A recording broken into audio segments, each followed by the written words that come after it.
Hi guys, welcome to this week's Shocker Strong Resilience session. Our topic today is cultivating optimism. If you are new this week and you do not know me, hi, I'm Tara Hanna and I am the care team coordinator for student housing primarily. We are going to have a very short session today. I would say probably right at about 30 minutes. Because I put a lot of extra supplemental stuff in the course section. And also today's topic really builds on a lot of the things we talked about last week with gratitude. So the point I know I really harped on last week was how gratitude should not be used to shame or guilt someone, and it should not be used in a negative way.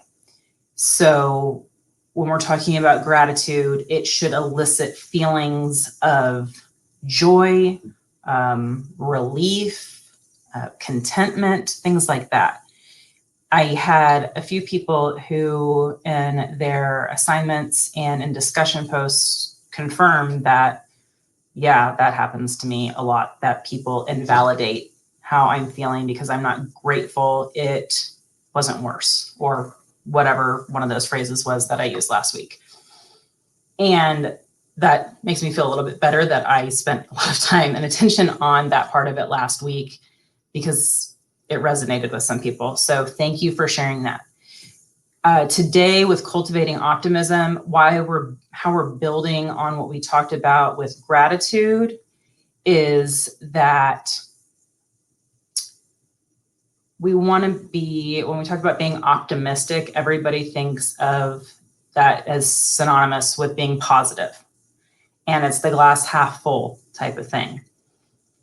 And people who have optimism and who are more optimistic have lower stress, they have more hope, more energy, and all around general more positive things going on with them internally and externally. But there is something called toxic positivity, and that's what I really want to focus on today. And the supplemental things I posted in the new folder in the course section there are some articles about toxic positivity, and then there are some YouTube videos, and I think there's only 3 listed now. I'm going to try to add some more when we're done with this. And they're on the values of being positive, being negative, how to create your own optimism, how to be a realistic optimist, and things like that are said by people far more eloquent than I am. So please check those out. They're optional. They may be tied to discussion topics that I post after this, but they're not required by any means. And they aren't attached to the worksheets for this week.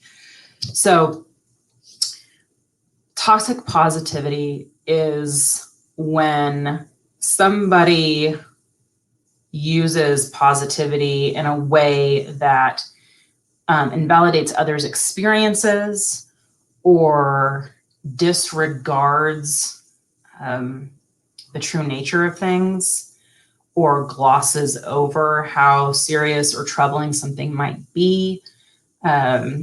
So these people who practice toxic positivity are the people who will always put on a happy face regardless of what's going on with them and how they're feeling, because they feel like that's the appropriate thing to do, or that's the socially acceptable thing to do.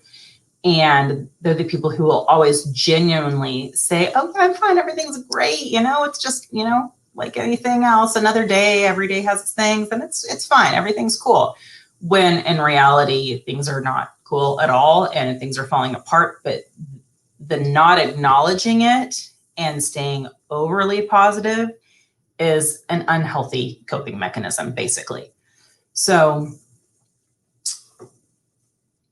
being toxically positive means it's not grounded in reality, pretty much. And it's really kind of being used as an escape from problems. That if I just put on a happy face, I just keep a positive attitude, everything will be okay, everything's fine. And it's not so much motivating to yourself as it is lying to yourself. And that's something to be really aware of. One of the articles I posted isn't really an article as much as it is a chart that shows the difference between being supportive and being toxically positive, and how different those look and how different the statements look when we're saying them out loud. So somebody posted a comment asking how to be more optimistic when launching a project and face at the beginning hindrances. Oh, yes. Okay, so you're launching a project and right from the get-go, you've got issues or barriers. I've lived that. And it is hard, to say the least. It's heavy. I think when I've had to launch a program or a project that from the beginning, there were struggles, like out of the ordinary struggles. Every project or program in startup is going to have problems and it's going to have hiccups. So I think to begin with, it's really important to determine if the struggles or issues your project is having up front are issues that would be typical of any project in its beginning phases, or these above and beyond that are these not typical. And that can kind of help guide you. If they are typical, then I think the optimistic thing to stay focused on is this is part of a startup. A startup is going to have bumps in the road, hiccups, difficulties, whatever you want to call it. And typically for programs, for a program, it's at least the first 2 years, usually, that you're figuring things out, what works, what doesn't, and just trying out different things and different strategies. In terms of a project, it depends on the project and the timeline of it, but definitely in the beginning planning stages, and even in like the first part of implementation, there's going to be things that go wrong because we can't think of everything that could possibly go wrong. Just like nobody could have predicted we'd be in the middle of a pandemic right now. So you have to give yourself some grace with that in the beginning. Now, if things are blowing up and falling down around you already when you're starting to try to get things off the ground and it's outside the norm of typical, that's when the optimism of, oh, this happens, is not realistic. And staying super positive through that is going to get into toxic positivity because you're ignoring the seriousness of it. So I think with that, in order to be more optimistic or to keep your optimism up, is to focus on the project's purpose and its end goal, what you want to achieve with the end result, and focus on how you're going to get there step by step, because we always talk about setting goals, which is a different module we'll have later on. And people think of goals as like, the medal at the end of the race. And goals aren't just the big overall thing at the end. There are little goals along the way that if you don't meet those, you're not going to get to the end. And taking it step by step and small goal by small goal is easier and less overwhelming. And it helps you stay optimistic about your future achievement when it's all said and done, because you can celebrate every little success as you meet those goals along the way. There are no tips, tricks to suddenly make yourself an optimist overnight. But in a lot of the videos that I posted, people talk about how to kind of change your mindset, but also how difficult it is. And not just because when things are hard, it's hard, and sometimes you can't see the light at the end of the tunnel, but because in terms of biology and evolution, we are programmed to concentrate on the negative and to focus on the negative, because being aware of that and being on alert for that is what keeps us alive. So toxic positivity would be brushing off the very loud growling behind you and saying, oh, it's probably nothing, and continuing your walk, as opposed to, holy crap, there's a tiger behind me and I need to get out of here. Having a growth mindset is also helpful. So seeing challenges as learning opportunities, not something that's trying to hold you back or keep you down, but something that is an opportunity for you to correct something, to find a better way to do something, or to maybe take a different path that you didn't think of before, but will work just as well or even better. So when things are difficult right out the gate, it's very hard for us to keep our optimism, because it's like, I didn't even get started and things are falling apart. But one of the other things that a lot of people in the videos talk about is that you can't have positivity without negativity, and how negativity is a necessity. And it's not, despite the name, necessarily bad, because it serves a function, it serves a purpose. I don't know how many of you guys have seen the movie Inside Out, the Pixar movie, with the 5 emotions that live in the little girl's head, and how that, if their interactions or what they do, if they do their jobs, affects her everyday life. But one of the big problems in the movie is that sadness, the personification of sadness, is always being pushed aside or hid in the corner or walled off. And the other emotions, especially joy, doesn't want sadness touching anything, because joy doesn't want the little girl to be sad. But spoiler alert, towards the end of the movie, we learn why sadness is necessary and how sadness is functional and good for us. If you don't feel sadness, how are you going to recognize what you miss or what you've lost, or be thankful for the times you have had something or been with someone who may not be in your life anymore? So I love that movie. If you haven't seen it, check it out. It's super great, and you'll see exactly what I'm talking about. Also, because it's Pixar, there will be a moment where you cry. So, just be advised. And I think that's such a great lesson for everybody, not just kids, but also adults, that there are no negative emotions. And I know people hear and say that a lot, that I'm having negative feelings about this. So I'm going to say this as firmly and clearly as I can without yelling at you guys. Emotions are neither positive or negative, okay? Every emotion serves a function and a purpose in how we relate to other human beings and ourselves and our environments. They are what they are, and your experience and what you're feeling is valid for you, because that is your reality. That's what you're living, right? So some people don't cry at weddings, and some people do.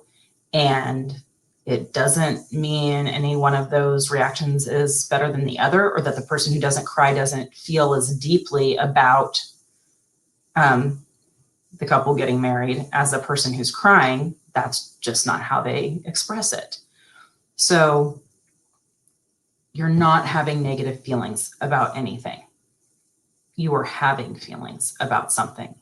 The something is either, favorable or not, positive or negative. But the feelings aren't. Feelings aren't either. So keep that in mind, because when we get bogged down in negativity and pessimism, we tend to focus on the negative. And when we tend to give it a name, we say we're giving it the name of a negative emotion, when, again, no such thing. Putting a name to your frustrations or what you're feeling in a moment of pessimism or hopelessness or doubt is very helpful in working through it to come out on the other end as optimistic. It's a journey. One of the guys in his video talks about how it's easy for us to go from being positive, from being optimistic to being pessimistic, which anybody who's suddenly had a flat tire or something suddenly go wrong is aware of, right? It was a great day, and then like that, it's now a nightmare. That transition is super easy. But the transition for us out of pessimism, up to optimism, is a battle. It is hard for us to switch that mindset. And even when we do, that pessimism that we had, that we crawled our way through, still has lingering effects. So again, that's not to say it's not a good fight worth fighting, but it is naturally more difficult for humans to move from negativity to positivity, from pessimism to optimism. And that's one of those things where you have to retrain your brain. And a couple of the articles, and I think almost every host of each of the videos talks about ways to do that. So the growth mindset that I mentioned earlier is one of those ways. That's outstanding. Looking at something as an opportunity as opposed to a challenge, or enjoying the challenge and seeing it as something to overcome and achieve and grow from, as opposed to something that is messing up your life and keeping you down and is just the worst luck thing that could have happened to you. It takes sometimes a lot of positive self-talk, and that's a hard habit to get into when we've been stuck in a pessimistic place for so long. And this is the perfect time to kind of talk about that, because when all of this started with COVID-19 back in March, for us, our university community being sent to work from home and students being told to, go home, it was new. It was like, okay, we're going to do what we have to do to be safe. And, we're just going to ride this thing out and see what happens. And here we are 6 months later, and we're still just as deep into it, if not deeper, obviously, with a lot of the developments. And so it's getting harder to remember and stay focused on the light at the end of the tunnel, because we really don't have anything to inform us where that's going to be. And one thing human beings really don't like is uncertainty. It stresses us out. It makes us anxious. It puts us in a pessimistic space. I've been called a pessimist a lot, especially when I was younger, because I may have mentioned this before, I'm not the happy-go-lucky cheerleader type of person. It's not the child I was. That's not who I am as an adult. It's just not me. Which again, everyone's different, so that's fine. Yay. I like me. But people used to say, especially adults in my life, like, don't be such a pessimist. Don't be so negative. And my smart aleck sarcastic remark was, I'm not a pessimist, I'm a realist. And that I am trying to look at things from an objective point of view, taking my opinions or my emotions or my biases out of it. And that's actually a really good step for those of us who have been stuck in negativity or pessimism for a while, when we're trying to claw our way up out of that, deep, dark hole. Focusing on what we know is reality and is truth in our reality, something that can't be argued or disputed, is really helpful. So there are some universal truths that we can be realistic about, which one of my favorites is everything is temporary. My mother is old school, as I've mentioned before, so her phrasing and her generation's phrasing tends to be, this too shall pass. Nothing lasts forever. And mine, I always say, is everything is temporary. Nothing lasts forever. It can't. It's not a realistic possibility. So when we're trying to get out of a pessimistic state, even when we are just, neck deep in it, the reminder that this will not last forever. It can't last forever. Nothing does. This is temporary. It might be a long temporary that we're going to have to get through, but it's not going to be the rest of your life. It's temporary. And that's not dismissive of how much it sucks to be in the position you're in right now, but it is acknowledging the reality that you will not be stuck in that position forever. So I think that's a good stepping stone into getting up to optimism, because like I said, you're not going to flip the optimism switch overnight. That's just not a thing. We are too hardwired, like I said, to focus on the negative as a, self-preservation instinct. So I don't know if anybody wrestles with feelings of guilt for not being more optimistic or positive, either by other people's standards or their own. I don't know if there are people who don't really struggle so much with pessimism or negativity when things go wrong, who are really just adaptable and roll with things as they come. And I mean, it would take, a huge catastrophe for them to, pause on that and not be able to just roll with it. If you guys would do me a solid and put in the comments, I want to take a quick little poll. Do you consider yourself more an optimist, a pessimist, or a realist? Like, where are you? Is the glass half full, half empty, or exactly where it needs to be, basically?